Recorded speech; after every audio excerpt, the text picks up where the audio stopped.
అర్జునుడు అలసిపోయి నేలపై కూర్చున్నాడు. కాని అతని మనస్సులో ఒక అనుమానం మొదలైంది.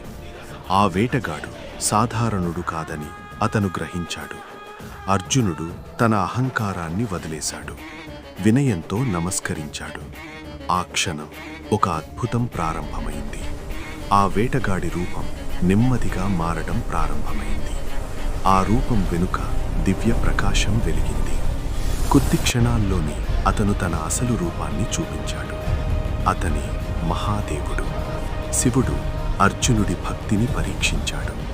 ఆ పరీక్షలో అర్జునుడు విజయవంతమయ్యాడు. ఆ క్షణం శివుడు అతనికి ఆశీర్వాదమిచ్చాడు. దివ్యమైన పాశుపతాస్త్రం అర్జునుడికి లభించింది. ఆ శక్తి అసాధారణమైనది. అర్జునుడు ఇప్పుడు మరింత బలంగా మారాడు. ఇది కేవలం ఒక వరం కాదు, ఇది యుద్ధానికి సిద్ధత. ఇప్పుడు ఇంకా ఎలాంటి శక్తులు అతనికి లభిస్తాయి?